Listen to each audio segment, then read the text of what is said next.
Hoje eu continuo falando sobre exemplos de mordomo. Pastor, por que é importante mordomia cristã? Ela tem interesse para a nossa vida? Fundamental. Fundamental. Mordomia cristã está em toda a Bíblia. Inclusive é iniciada já a minha missão, a tua missão como seres humanos, quando o Senhor faz a terra, cria tudo isso e depois cria o homem. A missão da mordomia é dada a eles. Cuidem disso aí. Na terça da semana passada nós falamos sobre um exemplo de mordomo. O primeiro exemplo dele é Eliezer. Ali está Eliezer. Diferentes Bíblias vão trazer Eliezer, outros vão trazer Eliezer. Eu gosto de Eliezer, né? É o mordomo de Abraão. E o que nos chama a atenção para Eliezer, o que chama a atenção nossa sobre a conduta de Eliezer é que, leia, dá para o pastor ler, por favor, o microfone? Isso. Leia lá, Gênesis capítulo 15, versículo 2, pastor, e depois leia 24, o 12, 13 e o 14. Primeiro, Gênesis 15, o versículo 2, preste atenção nesta leitura. Gênesis 15, 2. Então disse Abrão: Senhor Jeová, que me hás de dar? Pois ando sem filhos, e o mordomo da minha casa é o Damasceno Eliezer. O que nós temos aqui? Abraão está dizendo: Senhor, o que o Senhor vai me dar? Porque assim eu vou morrer, e quem é o herdeiro da minha casa, porque eu não tenho filhos, é o meu mordomo. Ou seja, o mordomo sabia que era ele que ia ser o herdeiro da casa de Abraão, do seu senhor, porque ele não tem filhos. Agora vejamos o que diz Gênesis 24, 12, 13 e 14. E disse: Ó Senhor, Deus de meu senhor Abraão, dai-me hoje bom encontro e faze beneficência. Lê por favor de novo aí, que é uma coisa que me chamou a atenção aqui, que eu não falei terça-feira da semana passada. Leia novamente, pastor, porque o Espírito Santo já me chamou a atenção aqui para algo. E disse: Ó Senhor, Deus de meu senhor Abraão. Só aí. Mordomo, tudo que ele cuida, ele tem dentro de si que nada é dele, que tudo é do seu Senhor. Tudo é do Senhor. Senhor quem? Não é o Senhor Deus, o Senhor dele, no caso Abraão. Olha como é a oração de Eliezer: Senhor Deus, Deus do meu Senhor Abraão. Olha como esse homem honra o seu senhor Abraão. A oração que ele faz é uma oração já impetrando essa oração a Deus ali, colocando o que está em voga em tudo isso é o desejo, é a pessoa do seu senhor Abraão. Se fosse um outro qualquer de nós fazendo essa oração, nós faríamos ela no nosso nome, porque nós queremos criar uma intimidade com esse Deus. Nós também temos uma intimidade com esse Deus. A oração que o pastor Wesley faz tem poder, mas a minha oração também tem. A palavra do pastor Wesley, pensa, mas a minha também é. Eliezer é mordomo e ele entende muito bem isso e não precisou sentar no banco da escola para aprender. Não precisou sentar no banco de igreja para aprender. E muita gente senta no banco da igreja e não aprende. É porque isso é inato. É dentro, é espiritual, é estar sensível à voz, ao ensinamento do Espírito Santo. O mordomo não tem nada em si que é precioso, nada. Não tem nada nele que é supra-sumo, não. É tudo alguém superior a ele. Jesus ensinou isso. Tenha as pessoas superiores a você mesmo, mas nós não queremos que as pessoas sejam superiores a nós. Nós queremos ter o nosso nível de igualdade ou superioridade. Segue a leitura, por favor. Se eu ficar preso aqui, eu não ensino hoje sobre o tempo. Dai-me hoje bom encontro e faz beneficência ao meu senhor Abraão. Ele vai dar, o que o mordomo Eliezer está falando, o senhor vai, dai-me hoje um bom encontro, ou seja, eu vou receber esse encontro, ele vai ser bênção, porque eu estou com uma missão dada pelo meu Senhor, eu é que vou ser abençoado, porque esse encontro é bom, porque eu vou ter a minha missão bem sucedida, mas a missão foi dada pelo Senhor, esse encontro seja bom, mas o resultado desse encontro não é benefício meu, é benefício do meu Senhor, mas dai-me esse bom encontro, ou seja, essa missão é tão honrosa, tão prazerosa, tão maravilhosa, e eu quero que ela tenha sucesso, e eu dependo do Senhor. Eis que eu estou em pé junto à fonte de água, e as filhas dos varões desta cidade saem para tirar água. Seja, pois, que a donzela a quem eu disser, abaixa agora o teu cântaro para que eu beba, e ela disser, bebe, e também darei de beber aos teus camelos, esta seja a quem designaste ao teu servo Isaque, e que eu conheça nisso que fizeste beneficência ao meu Senhor. Fizeste beneficência a quem? A quem? A quem é o Senhor? Abraão. Que eu reconheça nisso, que o Senhor fez beneficência não a mim. Dai-me um bom encontro, mas que esse encontro, a bênção dele, ela não atinja, não é a mim, ela atinja ao meu Senhor. Ele é desprovido de qualquer ego,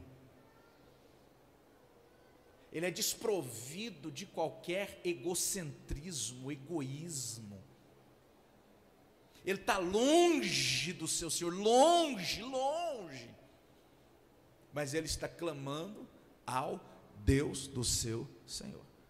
Só até está bom, pastor, obrigado. Entenderam até aí? Diga amém. Segundo mordomo que nós temos na Bíblia Sagrada, travou aí. Segundo mordomo que nós temos na Bíblia Sagrada,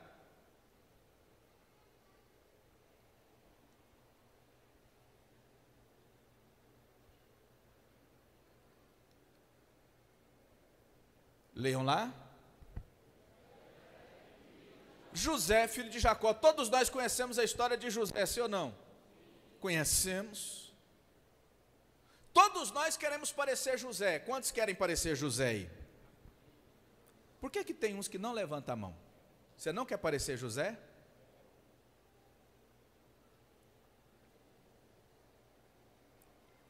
É facultado a você, quer ou não quer, não é? Mas para aqueles que levantaram a mão e que querem parecer José, José é uma tipologia de Cristo. José é uma tipologia de Cristo. Um outro grande exemplo que nós temos de mordomo é esse homem. Leia Gênesis 39, por favor, pastor. José achou graça aos seus olhos e serviu. José achou graça aos olhos de quem? De Faraó. A maior autoridade da nação dominante da época. E o serviu, ou seja, José achou graça diante dos seus olhos e José o serviu. Ou seja, José reconhece autoridade. José reconhece autoridade. Quer ser um mordomo? Reconheça autoridade. Não tenha dificuldade em reconhecer autoridade. José sabia que Deus era com ele? Sabia. Porque Deus tinha preservado ele em várias outras situações, mesmo passando pelas adversidades, mesmo passando pelas dificuldades, mesmo passando pelas lutas, tinha uma mão que estava preservando José, porque já era para ter morrido há tempo. Mas a ele, sabendo disso, tendo a dependência de Deus, porque cultivou a dependência de Deus e continuou na dependência de Deus, mesmo no poço, mesmo na casa de Potifar, mesmo na prisão. Cultivou ainda, alimentou ainda a sua intimidade com Deus. Prova disso é que o Senhor continua com o Espírito sobre ele. Ele interpreta o sonho do copeiro, ele interpreta o sonho do padeiro, e agora o Espírito de Deus continua sobre ele, porque há um desenvolvimento, há um preservar de comunhão com Deus. Quando se vira as costas, perde-se a comunhão, mas ele desenvolve, preserva a comunhão. Por isso que ele interpreta o sonho do padeiro, interpreta o sonho do copeiro, e agora não tem ninguém no Egito que consegue interpretar o sonho de Faraó. Quando ele chega, o próprio Faraó diz: nele está o Espírito dos deuses. Preserva. E mesmo tendo preservado, ele chega diante do Faraó e reconhece a autoridade. E ele o pôs sobre a sua casa e entregou em suas mãos tudo o que tinha. E aconteceu que, desde que o pusera sobre a sua casa e sobre tudo o que tinha, o Senhor abençoou a casa do egípcio por amor de José. E a bênção do Senhor foi sobre tudo o que tinha na casa e no campo. Na verdade, só tem. Na verdade, aqui não é o Faraó, aqui é Potifar. Aqui é Potifar. Depois nós vamos ter de novo lá na frente o Faraó que vai pôr ele sobre toda a nação. Aqui é Potifar. E a Bíblia Sagrada vai dizer o seguinte: quando ele vai para a casa de Potifar, aí Deus vai dizer, a Bíblia Sagrada vai dizer que Deus abençoa e prospera a casa de Potifar, através da mão de José. Depois lá na frente nós vamos ver que Deus abençoa e torna próspera a nação egípcia, por causa da mão de José. Um mordomo fiel. Segue essa leitura.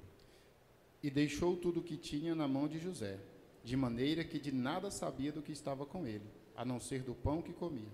E José era formoso de parecer e formoso à vista. E aconteceu depois destas coisas. Só um pouquinho.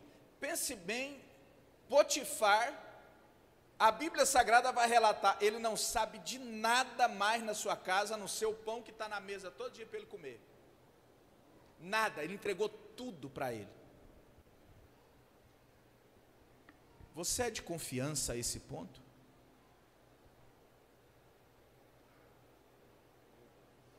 O que tem sido colocado na tua mão, você está zelando com fidelidade? O que está sendo colocado na minha e na tua mão, nós estamos zelando com fidelidade? Estou, pastor.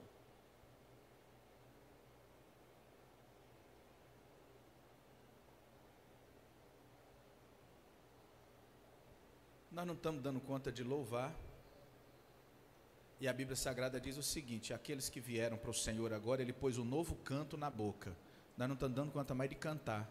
Não está sendo fiel ao novo canto que Ele pôs na nossa boca. Potifar pôs na mão de José a sua casa. E diz, está tudo entregue.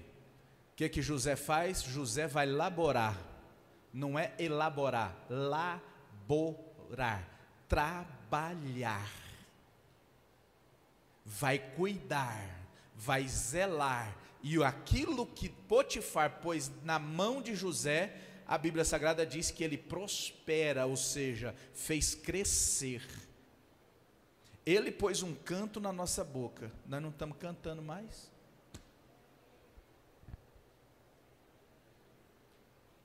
Nós somos fiéis mordomos, ou nós estamos uns mordomos que está infiéis? O que nós estamos fazendo com aquilo que Deus pôs na nossa mão? O Senhor dos Senhores, o que nós estamos fazendo com o que Ele pôs na minha e na tua mão? Vamos. E aconteceu depois dessas coisas, que a mulher de seu senhor pôs os seus olhos em José e disse: deita-te comigo. Porém ele recusou e disse à mulher do seu senhor: eis que o meu senhor não sabe do que há em casa comigo, e entregou em minha mão tudo o que tem. Ninguém há maior do que eu nesta casa, e nenhuma coisa me vendou, senão a ti, porquanto tu és sua mulher. Como, pois, faria eu este tamanho mal e pecaria contra Deus? Percebe aqui, a conduta é tão ilibada. Obrigado, pastor, só até aí tá bom. É tão ilibada de José, e isso é exigido de um mordomo fiel. Mordomo fiel. Ele diz para ela: olha, o meu senhor pôs tudo aqui nessa casa na minha mão, e disse que para não tocar na senhora. Tudo eu domino, e não há ninguém nessa casa maior do que eu. Como eu faria isso com meu senhor? Como eu faria tamanho mal? E aí ele diz o seguinte: ele sabe que a função que ele tem, porque o que José está dizendo aqui, ele está dando uma síntese, não é? Eu estou cuidando de tudo aqui na casa do meu senhor, domino sobre tudo isso aqui, e eu não posso fazer esse mal. Como eu faria isso pecando contra o meu senhor? Ou seja, o que Potifar me deu, não foi Potifar que me deu, ele foi só o instrumento, quem me deu foi Deus, e eu tenho que ter responsabilidade com aquilo que o Senhor põe na minha mão. O que eu fizer de errado, aqui, eu estou fazendo com Deus.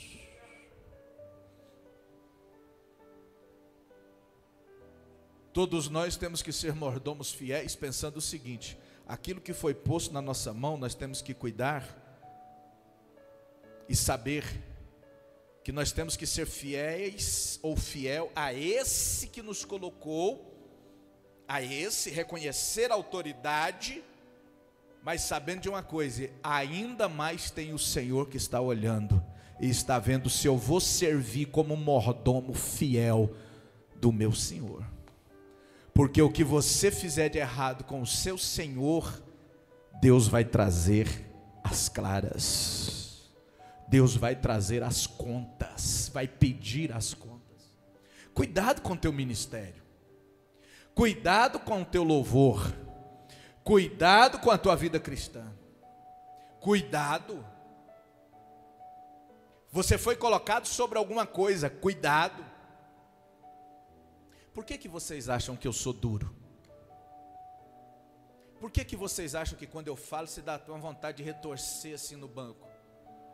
É porque eu tenho que ter fidelidade à minha convenção, aos meus bispos que me colocaram aqui, ao bispo Manuel Ferreira, o bispo primaz, e acima de tudo ainda, com o dono da noiva. A noiva não é minha. A noiva não é minha, e eu sei que se eu fraquejar aqui, um pouquinho na rédea, o diabo que não está brincando, ele está andando ao derredor procurando quem possa tragar. Ele pode até te tragar, ele pode até tragar os inertes, os inóculos, os debilitados aí, não por falta de aviso e não por falta de alimento, é porque não quis mesmo. Mas desculpa não vai ter. Falou assim: o martelo estava batendo, eu porque não estava dando atenção. É porque eu quero ser mordomo fiel. É porque eu quero que aquilo que foi entregue, eu não seja trazido à conta e encontrado em déficit. Seja mordomo fiel daquilo que foi colocado na tua mão, porque tua salvação depende disso. Fidelidade é muito mais sério do que a gente pensa, muito mais sério do que a gente acha que é. Zelar das coisas que foram colocadas na nossa mão. Deixa eu ir para frente, não dá para ficar aqui. O que está escrito aqui? Assim José achou favor diante dos... eu coloquei ali só para os irmãos verem que realmente está escrito na Bíblia. Esse conceito de mordomia, pastor, ele é só para o Antigo Testamento, não é? Porque tem um povo, irmão, diga comigo aqui. O Antigo Testamento está no Novo Testamento, assim como o Novo Testamento está contido no Antigo Testamento.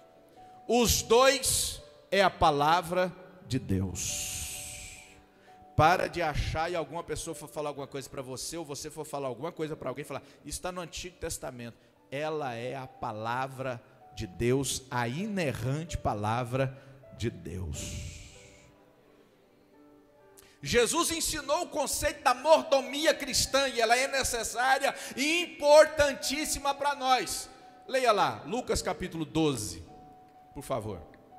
E disse o Senhor: qual é, pois, o mordomo fiel e prudente? Qual é, pois, o mordomo o quê? Fiel e prudente. Ele dá a característica do mordomo que ele quer. Fiel e prudente. Qual é, pois, o mordomo fiel e prudente? Jesus está fazendo uma pergunta. E quando ele coloca essa palavra qual, é porque ele está procurando aquele que é no meio daqueles que são mordomos. Ele está procurando o mordomo fiel e prudente no meio daqueles que são mordomos. Pode ler, pastor. A quem o Senhor pôs sobre os seus servos para lhes dar a tempo a ração. Bem-aventurado aquele servo a quem o Senhor, quando vier, achar fazendo assim. Bem-aventurado aquele mordomo, quando o seu senhor retornar, porque colocou mordomo para poder alimentar os seus servos, alimentar ou dar a ração diária aos teus servos. Bem-aventurado será este mordomo quando o seu senhor retornar e achar ele servindo assim, com fidelidade, trazendo alimento para os outros servos. É isso que o pastor faz. É isso que os senhores fazem na congregação. Traz a ração genuína. Não traz ração fast food, que é esse monte de ração que está tendo na internet. Que é a ração que a maioria está querendo. A juventude hoje não quer mais, irmão, comer arroz, feijão, bife acebolado. Não, elas não querem, elas querem fast food. Elas querem a comida rápida. É ela que chama a atenção, é ela que é saborosa. Você sabe por quê? Porque eles não têm paladar. Não tem. O paladar deles é muito simples. Muito simples. Você sabe o que é que os grandes chefes de cozinha, eles são opositores da comida fast food, porque é uma comida industrializada, porque é uma comida feita às pressas, porque não há um elaborar, aí eu digo agora, elaborar da comida. Eles detestam fast food, os grandes chefes de cozinha, é porque eles amam a arte de cozinhar, porque está envolvido amor, carinho, dedicação. É pegar os ingredientes, respeitar os ingredientes, pensar na outra pessoa que for comer, para que a hora que ela colocar a comida diante dela, ela sentir o aroma, ela olhar a aparência, e a hora que ela colocar na sua boca, as papilas, quando elas sentirem o degustar do sabor, realmente, ele lá de trás, lá de dentro da cozinha, poder observar e ver o cliente fazendo assim, isso traz realização. Fast food é uma comida feita às pressas, sem dedicação, sem carinho. Está cheio dessas mensagens fast food nas internets da vida, sem preparação, sem saber quem está por trás, sem saber de onde vem o ingrediente, sem saber o que está inserido naquele ingrediente, sem saber como ela foi preparada.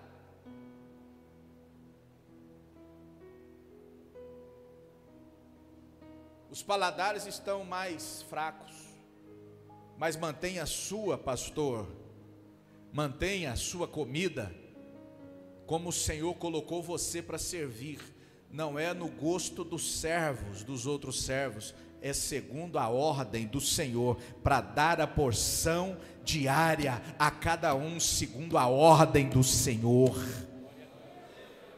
Aleluia. Só até aí tá bom. Eu tenho que ir para frente. Jesus ensinou esse conceito. Perguntem lá, 1, 2, 3. Porque Jesus ensinou.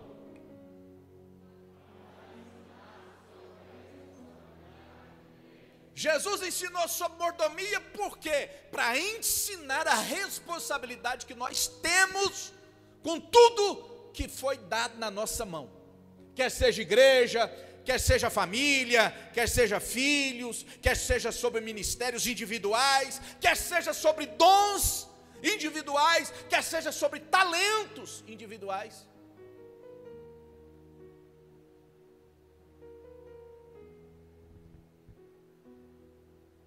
Não tem desculpa. Como eu estou no ensino,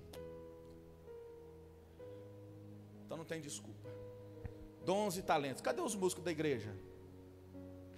Se nem aula presencial está tendo nas faculdades, cadê? Hoje é culto do Senhor. Cadê eles? Aí o culto tem que começar sem as cordas, né? Tem que começar sem a bateria. Você sabe por quê? Porque nós está pouco lixando para o culto. Nós vem o dia que está bom. Nós vem o dia que dá, segundo os nossos compromissos seculares. São os compromissos seculares que estão regendo a nossa vida cristã e não o contrário. Não o contrário. Mas tem gente que está no hospital e está fazendo concerto com Deus. Se o Senhor me der fôlego de vida e eu sair daqui, eu prometo que eu vou ser diferente dentro da igreja. Eu prometo que eu vou ser outro. Eu prometo que eu vou mudar. Eu prometo. Tem gente que não está tendo mais a segunda oportunidade. Tem que ter responsabilidade. Esse é o culto de louvor e adoração a Deus. Tinha que estar topando chifre aqui, ó, de músico, um no outro aqui, batendo o chifre, um no outro, para tocar. Não tem.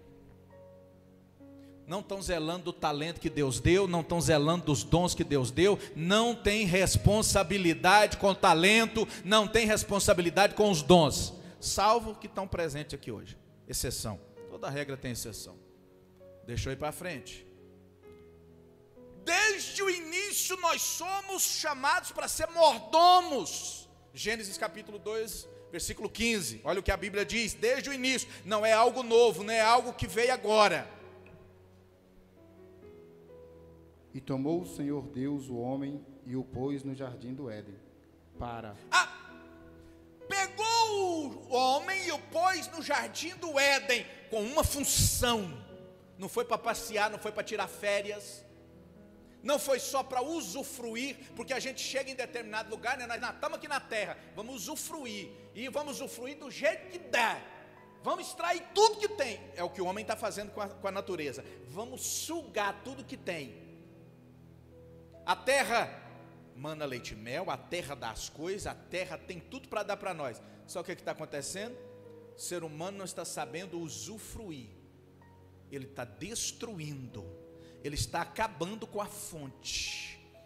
Olha o que Deus faz, ele cria o jardim do Éden, com tudo pronto ali, para poder servir também o homem, para que o homem usufrua do jardim do Éden. Ele disse, de todas as árvores pode comer, coma, usufrua, menos da árvore do conhecimento do bem e do mal. Ou seja, quando ele diz usufrua de tudo isso aqui, coma tudo isso aqui, ande pelo jardim, usufrua do jardim, mas tem uma coisa, você está aqui para algo, para o lavrar e o guardar. Lavrar e guardar, ou seja, trabalhar nele, fazer ele produzir e preservar. Você está fazendo com que os seus dons produzam? O que é que você está fazendo com aquilo que Deus pôs na sua mão? Você está produzindo? Você está preservando, você está guardando isso aí? Ou é circunstancial? Depende do momento, pastor. Depende do dia, depende do mês, depende da lua. Eu sou meio regido pela lua, acho que é meu signo, né?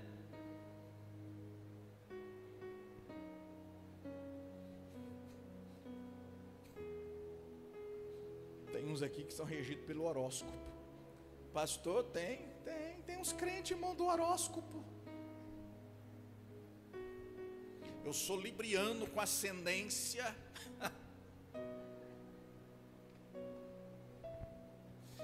Ai, ai. Em Mercúrio. Tem uns que é em Marte. Colocou no jardim para o lavar e guardar. O que você está fazendo com aquilo que Deus pôs na sua mão? Você está fazendo, você está laborando, você está trabalhando com aquilo que Deus pôs na sua mão, você está preservando, você está guardando, você está fazendo produzir, você está guardando como riqueza, que não é tua, o jardim, pôs Adão e Eva lá no meio, para eles usufruir, mas eles não eram donos, dono é Deus. Aquilo que Deus pôs na minha mão e na tua mão, nós não somos dono não, quem é dono é Deus. A gente tem a tendência de achar que nós somos os donos. Somos não. Tá bom, só até aí. Já são 9h12. Leiam lá 1, 2, 3. Só há.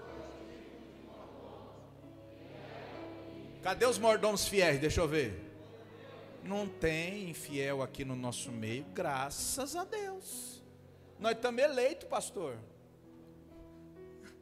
Não tem mordomo infiel. Aí se eu apertar, ai pastor, não faz pergunta difícil. A chave para o sucesso, nunca pule uma boa ida ao banheiro. Espera aí, tá saindo um sonzinho aí. Aí se eu apertar, cadê os mordomos fiéis? Deixa eu ver. Já diminuiu, tá vendo, filha? Cadê os mordomos fiéis? Eu não vou levantar a mão não. Sei lá o que vem por aí. Vou apertar hoje não. Vou deixar para a próxima terça. Terça-feira eu vou falar sobre isso aqui. Em que devemos ser mordomos? Em que devemos ser mordomos? Em tudo.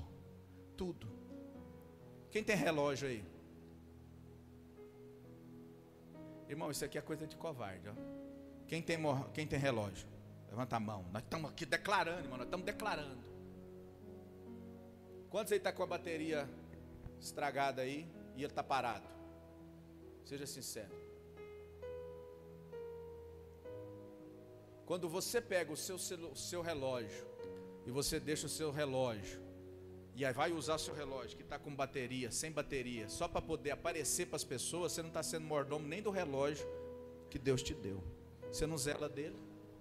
Ele tem uma função e eu tenho que fazer com que ele produza, com que ele trabalhe. Ou seja, não é só ter aparência, porque é mais ou menos como o crente, só tem aparência, mas não está funcionando. Só está na igreja, mas não está fazendo nada. Só vem para o culto, mas não faz nada no culto. Está parado, produz nada. Só tem aparência, o relógio está no pulso, mas não adianta. Até põe assim, é só para mostrar um pouquinho da pulseira, é só para dar um charme, pastor. Eu só venho para a igreja assim, meio para dar um charme mesmo, pastor. Só para dar uma exibidinha aqui, uma passeada. O que você está fazendo com a tua vida cristã? Ela é efetiva, produtiva? Ela produz? Ela dá lucro para os céus? Ou ela está dando prejuízo para os céus? Porque você está ocupando uma posição que deveria ser de glorificar o nome de Jesus, de dignificar o nome do Senhor, e ela está sendo justamente motivo de piada nas regiões celestiais. Os demônios estão rindo na cara dos anjos, porque eles estão conseguindo fazer com que você não produza nada, não faça nada. Pastor, tem isso? Tem, eu já falei para vocês, é preciso compreender o mundo espiritual. O anjo do Senhor acampa, o anjo do Senhor, estou perguntando para a igreja que deve conhecer a Bíblia, o anjo do Senhor, daqueles que temem. Há um anjo enviado para me guardar e para te guardar. Quem acredita nisso? Dá um grito de glória. Acredita, eles estão aqui na região celestial. Agora pense, também estão os demônios, sim ou não? Sim, porque Paulo diz, nossa luta não é contra carne nem sangue, mas sim contra os principados, potestades, as infernais da maldade, dominadores desse mundo tenebroso, nos lugares celestiais, na esfera espiritual. Está uma guerra aqui, ó, fenomenal, extraordinária, uma guerra. E os demônios estão lá, e eles conversam com os anjos. Está vendo a Benedita? Não canta. Você vai ver se no culto ela vai levantar a mão e vai adorar. Não adora. Pus ela fria. Está vendo ele? Vai lá, ó. Ei, anjo. Tu tá fraco, tá perdendo para mim. É o que eles estão conversando lá em cima. Ou você acha que eles ficam lá assim? Igual vaquinha de presépio, igual aqueles anjos lá na parede da igreja católica. Não, o negócio ali em cima esquenta, irmão, a chapa esquenta ali em cima, a chapa esquenta, é um mundo vivo aqui em cima. Hoje ela vai mudar, hoje ele vai mudar, vai nada. Vou manter um monte de pensamento na cabeça dele, na cabeça dela. Ela vai devagar no culto. Devagar não é devagar, devagar. Ficar divagando. Vai para um ponto, para o outro. Não vai prestar atenção, vai estar assim. Quando eu falo para vocês, cantam, levanta a mão, adora. É porque você está guerreando nas regiões celestiais.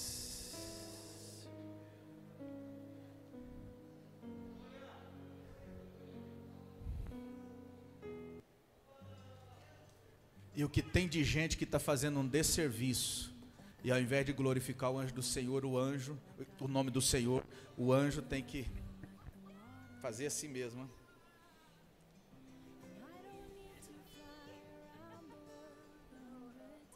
Passar vergonha perante demônios.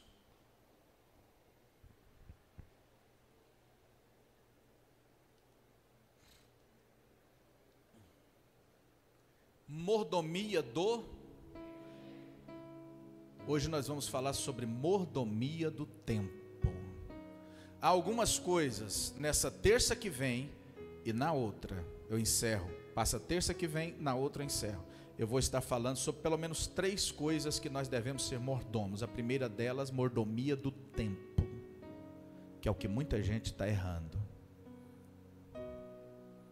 Leiam lá.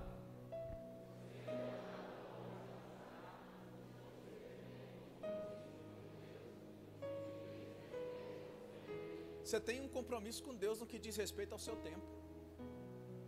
Você tem um compromisso com Deus. Estar na casa do Senhor, participar dos trabalhos da igreja, trabalhar na causa do Mestre, envolver-se com a obra. Você tem um compromisso com Ele, ainda que você ache que não, ainda que você pense que não, ainda que você não tenha isso como um compromisso, mas Deus tem. Ele te salvou para isso. O meu desejo é que deis frutos, e muitos frutos. Meu desejo é que vades, vão, caminhe, ande, e que dê muito fruto, e que o vosso fruto permaneça. Não seja um fruto transitório, não seja um fruto que é por um momento, é que o teu fruto permaneça.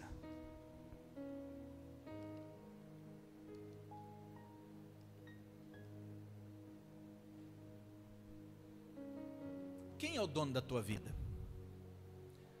Pergunto para a igreja responde: quem é o dono da tua vida?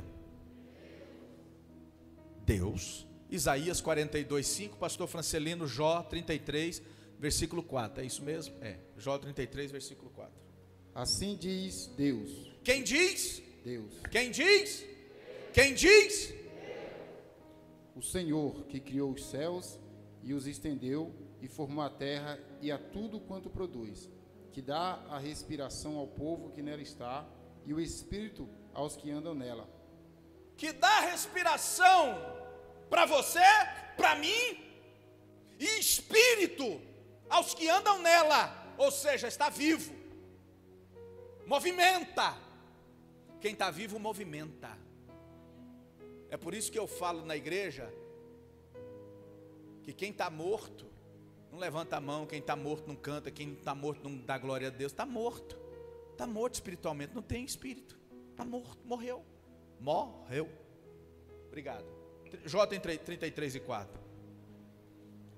O Espírito de Deus me fez, e a inspiração do Todo-Poderoso me deu vida. A respiração que está escrito aí.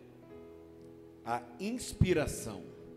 A inspiração do Todo-Poderoso me deu vida. Quem dá vida para você? Quem dá a vida para você? Quem dá a vida para nós? Tem dúvida quanto a isso? Quantos dias de vida você tem? Não sei, pastor, só Deus sabe. E por que a gente vive como se a gente fosse eterno sobre a face da terra? Ou seja, levando a vida dissolutamente. Por que a gente vive aqui na terra parecendo que nós vamos viver aqui mais uns 200 anos, sem responsabilidade com aquilo que Deus colocou na nossa mão? É interessante que quando a gente pergunta, não sei, amanhã pertence a Deus, não sei se hoje eu estou vivo, amanhã eu posso descer a câmara fria, mas a gente vive como se vai ficar aqui 200 anos, irresponsavelmente. Vamos ver o que a Bíblia diz? Salmo 90, versículo 9, pastor Francelino, leia por favor, 103, versículo 15 e o 16. Pois todos os nossos dias vão passando na tua indignação. Acabam-se os nossos anos como um conto ligeiro. A duração da nossa vida é de 70 anos. E se alguns, pela sua robustez, chegam a 80 anos, o melhor deles é canseira e enfado, pois passa rapidamente e nós voamos. A nossa vida tem 70 anos. Passou disso aí por causa da longevidade, robustez de alguns. Passou disso aí, é canseira e enfado. Quantos aqui têm 50 anos? Quantos aqui têm 60 anos? Tem 60? Só tem mais 10 anos de vida produtiva na obra de Deus. Só 10. O resto é canseiro e enfado. Só não vai dar conta. Eu tenho mais 20, menos de 20 anos. Menos de 20 anos. Isso é falado lá em casa, não é? Eu tenho menos de 20 anos de produtividade efetiva na obra de Deus, menos de 20.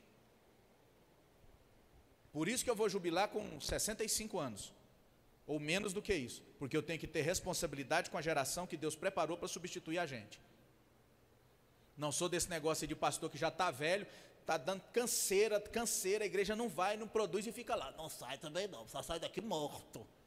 Só sai daqui, eu não conto nem falar mais. Ou quando eu tiver 65 anos, talvez antes disso aí eu vou jubilar. Entregar, porque eu tenho que ter responsabilidade. Tem uma geração que Deus preparou para me substituir. E eu não posso achar que eu sou melhor do que a geração que Deus preparou para me substituir. Eles que se lasque. Se eles não me substituir a contento, aí eles vão ter problema com o dono da obra. Mas que eles são a geração que Deus preparou, são e pronto.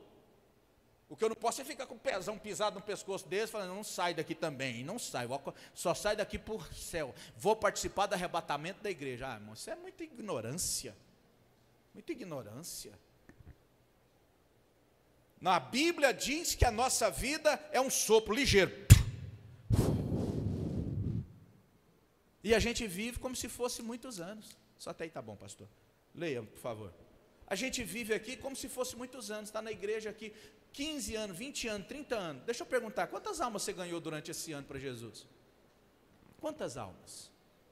Para quantas pessoas você pregou? Quantas pessoas, nós já estamos em setembro, outubro? Setembro, quantas pessoas você levou para o culto? Quantas? Quantas pessoas você só levou para o culto, chamou para ir para o culto, pastor vai pregar, irmã vai pregar, você só levou para o culto, convidou para estar no culto? Quantas pessoas você discipulou nesse ano? Salmos 103, verso 15. Porque o homem são seus dias como a erva, como a flor do campo, assim floresce, pois passando por ela o vento, logo se vai, e o seu lugar não conhece mais. Não existe mais. Seus dias, os meus dias são, ó.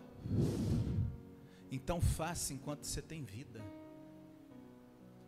Não seja adepto daquele ditado: para que fazer hoje o que você pode fazer depois de amanhã? Faça hoje.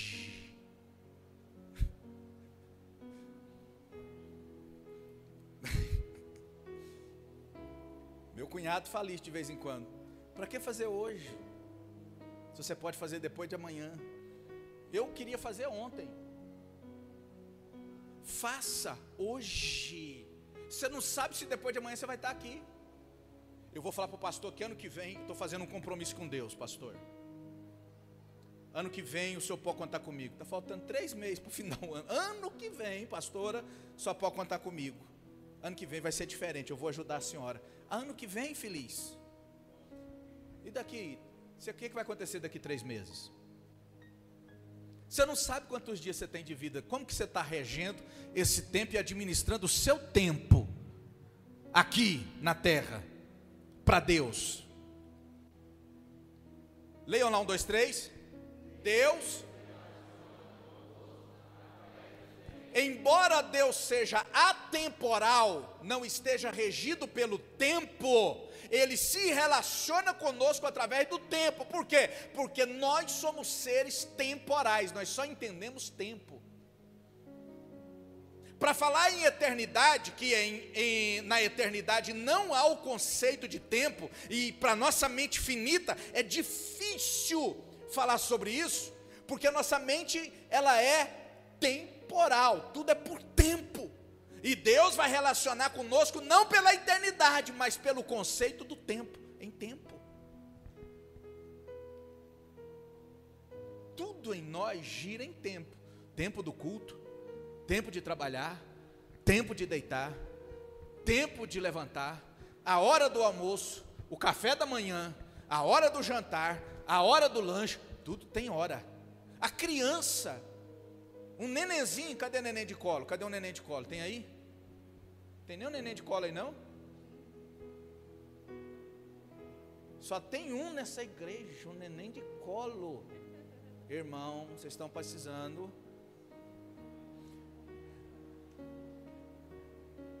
Cadê os meninos, irmão? Tem um que está precisando de casar. Está precisando de tempo, hein? Os meninos, por exemplo, o do senhor está ali, né? Foi trocar, não foi? É pequenininho? É o da senhora? É o da senhora? Está onde? O que foi fazer lá no banheiro? Não ouvi.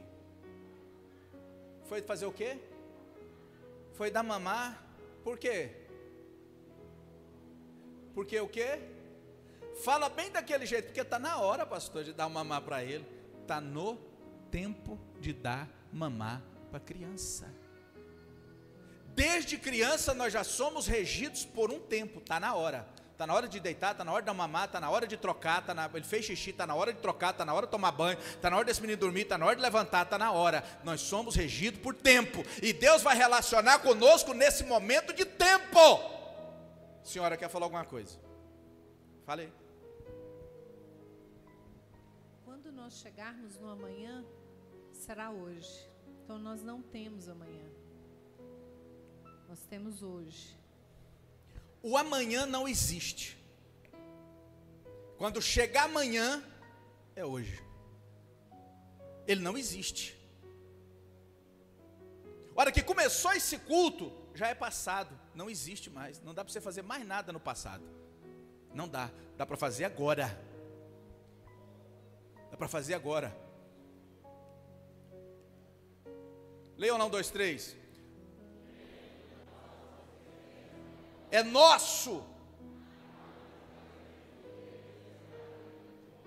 O tempo da minha existência e da tua existência é nosso. É nosso. Mas o que nós fazemos com ele vai ser pedido contas. E sabe aquele negócio assim? Eu sou dono da minha vida. Beleza, você é mesmo. Todinho. Você é dono da sua vida.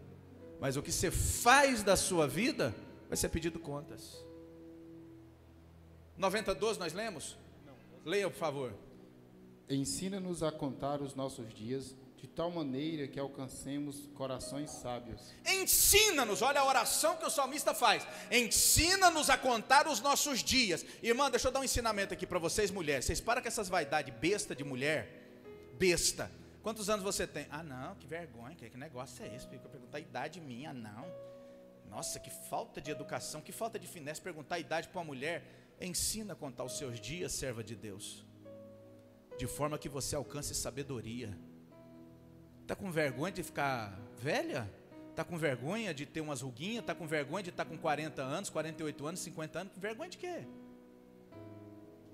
E as experiências que Deus te deu ao longo desses anos? E a bagagem que você tem para aconselhar outras pessoas? Uma palavra sóbria, uma palavra ungida, uma palavra que traz ânimo, uma palavra que traz vida. Ensina a contar os nossos dias, ou seja, ensina a contar os nossos dias, que a gente saiba e traga memória que o Senhor é que nos preservou até hoje. Tenho 48 anos, tenho 50 anos, o Senhor me preservou até agora, louvado seja o nome de Jesus.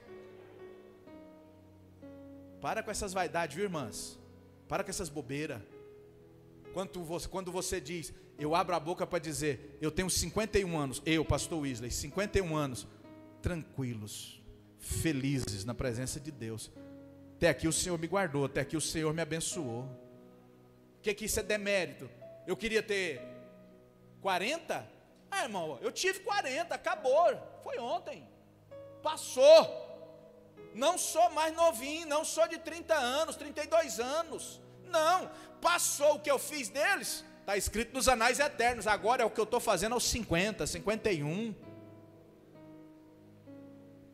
Pastor, não tem dificuldade nenhuma que pergunta a idade para ela. Quantos anos tem? Ela sorri assim. Quantos anos você acha que eu tenho? Ah, parece que tem tanto. Tem 48. E não é demérito nenhum. Está chicona, bonitona aí, ó. Chicona é bom, né? Está aí, bonitona aí. Tem os interfaces da vida aí, os botox, usa os botox, tira um pouquinho das rugas aí, não tem problema nenhum, mas não tenha vergonha de contar seus dias não, viu? Porque a Bíblia Sagrada está te orientando, ensina-nos a contar os nossos dias, porque quando você conta os seus dias, você está tributando ao Senhor. Tem uns 50 anos, as pessoas até podem falar, não parece, aí é que dá glória a Deus mesmo, irmão, porque eu estou com 50 e não parece. Sim. Tem mais? Acabou? Pastor Francelino, leia lá Efésios 5, 15 e 16. Estou terminando. Portanto, vede prudentemente como andais. Prudentemente como andais, ó. Vai. Não como nécios. Não como tolos. Mas como sábios. Como sábios. Remindo o tempo. Aproveitando o tempo. Porquanto os dias são maus. Porquanto os dias são maus. Aproveita o tempo. Aproveita o tempo. Vê como você está andando, como você está administrando o tempo da tua vida. Não dá para ficar aqui, está na hora. O que isso significa, pastor Wesley? No que seu tempo tem sido aplicado?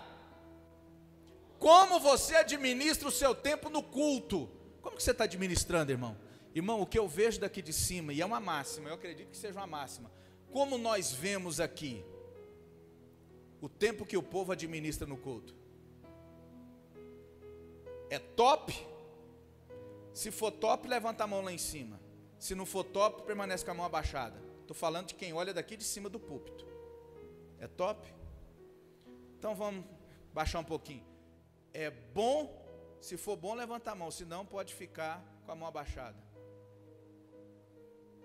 É mais ou menos, se for mais ou menos, levanta a mão. Se não, fica com a mão abaixada. Mais ou menos?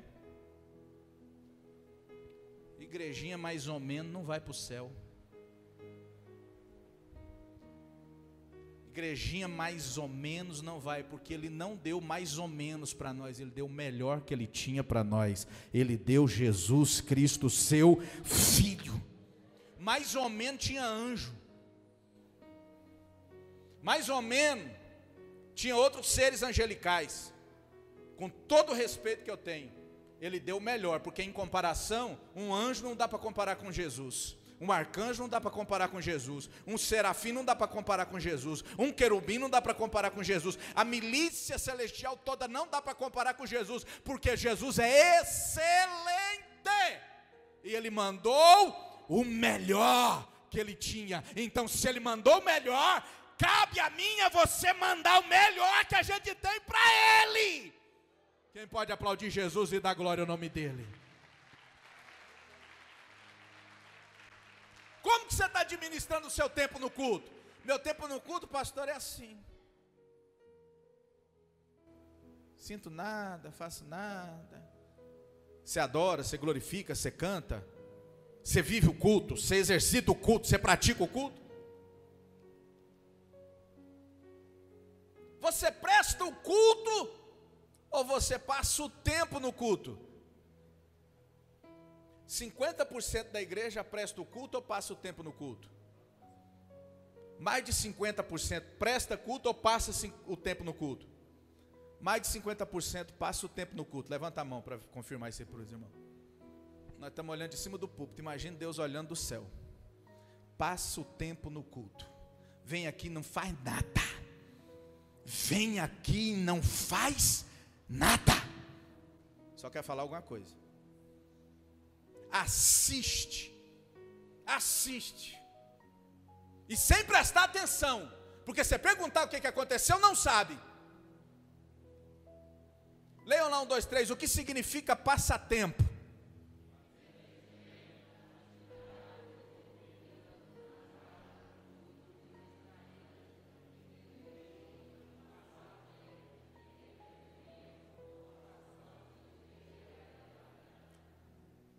É isso que as pessoas estão fazendo no culto. Eu gosto do culto. Porque o culto, senhor?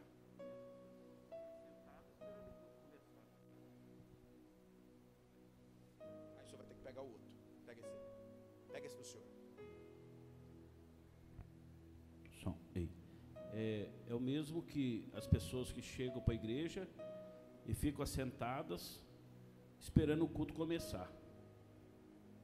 Esperando o culto começar. Está esperando o culto começar. O culto começa a hora que a gente chega na igreja, né? Por que você não está orando? Por que você não está guerreando? Por que você não está orando pelo pastor que vai trazer o ensino? Por que você não está orando pela sua família? Por que você não está orando para os obreiros? Por quê? É cansativo. Essa atividade ela não é ligeira e nem agradável. Eu prefiro uma ocupação ligeira e agradável. Eu prefiro o passatempo. Passatempo é um divertimento, uma atividade desenvolvida. É uma atividade desenvolvida e usada com o intuito de distrair, de divertir, de passar o tempo. É um entretenimento. Você sabe que os crentes que vão para o inferno, porque tem crente que vai para o inferno, sim ou não? São os crentes do entretenimento cultual. Vem para o culto para passar o tempo, entreter-se, distrair-se. Está cantando os hinos da harpa.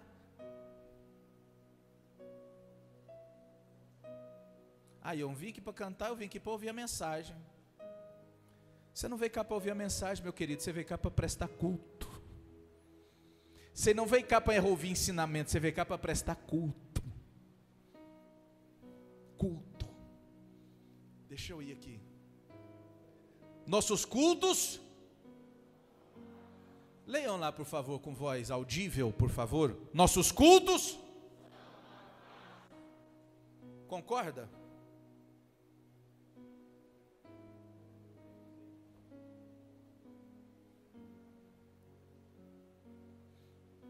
Irmão, dá ira. Escuta o que eu estou dizendo para você. Dá ira. Quando a gente está aqui olhando e as pessoas, o ministério de louvor está cantando, pastor às vezes já ficou irado aqui na frente. Está cantando, e não é cantando para aparecer para vocês não. Está cantando, louvando o eterno, e as pessoas estão mortas. Culto falso. Culto falso. Não é mordomo da sua vida espiritual, não cuida bem dela. Aí ler uma coisa daquela lá fica, nossa Deus, pesou, pegou pesado, pastor pegou pesado. Não, é a verdade, e conhecereis a verdade, e a verdade vos libertará.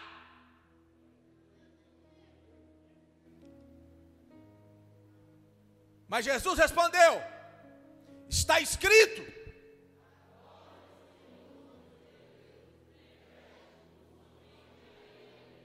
Jesus é que está falando, adore, falou para Satanás, aquele que é inimigo do culto, aquele que é inimigo de prestar culto, ele quer que preste culto para ele.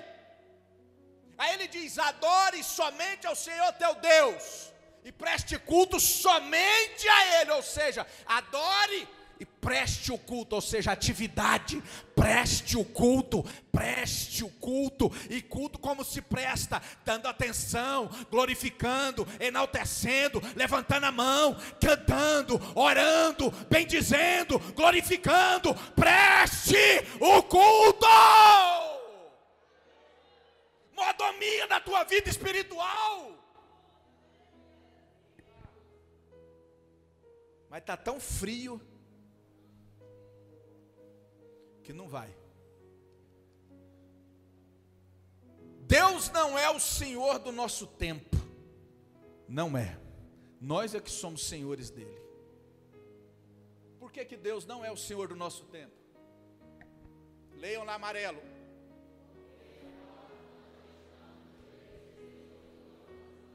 O dia que Deus for Senhor da sua vida, Ele vai ser Senhor do seu tempo. Você não vai vir na igreja o dia que você quer, o dia que der. Você vai ter o compromisso de vir à igreja, porque é o dia, o momento de você prestar o seu culto. Não vem o dia que der, não vem o dia que dá, não vem o dia que está afim, não vem o dia que está com o astral mais ou menos, o dia que está com o astral melhor. Não, eu tenho um compromisso com a minha alma, eu tenho que levar a minha alma a adorar a Deus, eu tenho que submeter a minha alma ao altar de Deus, a adorar a Deus, a prestar meu culto a Deus. Você vai todo dia para o trabalho, você levanta 4 horas da manhã, pega um ônibus lotado e vai para o trabalho, mesmo com um chefe turrão, chato, mas ele te paga um salário, né? Quero te dar uma boa notícia.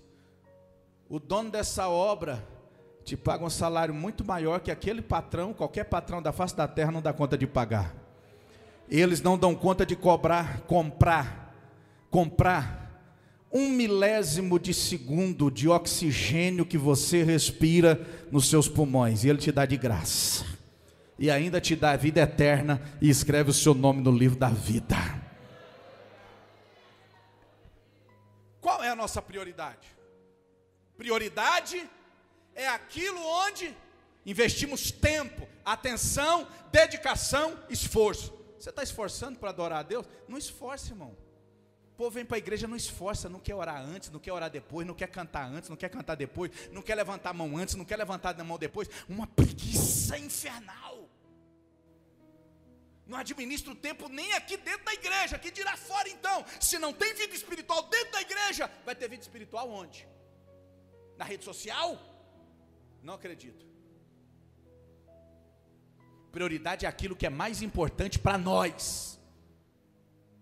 Prioridade é aquilo que é mais importante para nós.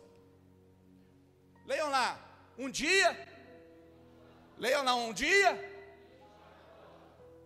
Uma semana. Um mês. Um ano.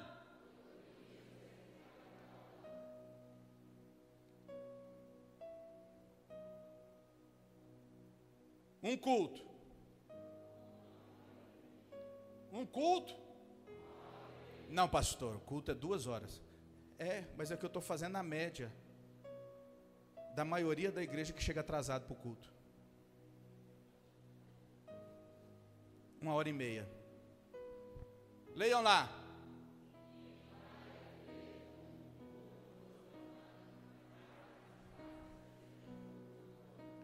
Quem vai na igreja um culto por semana vai ter somente 60 cultos no ano.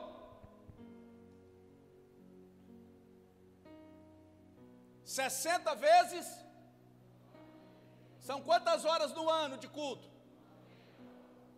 Quantas? 90 horas de culto no ano. Um ano, 8.000 vezes 1,04% vai dar 86 horas. 1%, 86 horas, não deu nem 90 horas. Em um ano, as 8.640 horas, vezes 1% vai dar 86 horas. Não chegou nem perto de 90.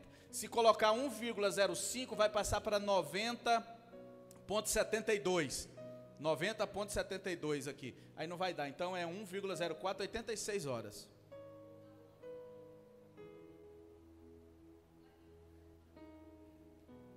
Resta de tempo para você, no ano,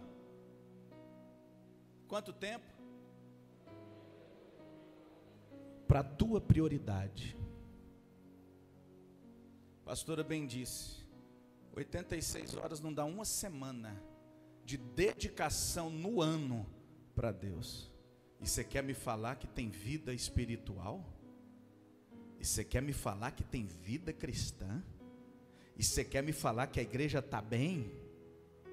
E você quer me falar que a igreja vai para o céu? Onde num ano inteiro 1% do que nós fazemos não dá uma semana de dedicação para Deus. E o culto que vem, isso aqui é um culto que deveria ser um culto top. A pessoa que vem, mas ia ser um culto top. Vamos, pelo menos nesse culto da semana que a gente vai quebrar tudo. Vem aqui e fica um morto, uma morta, uma fria, uma gelada. 1% é o que nós estamos dando para Deus num ano inteiro. É a realidade da igreja.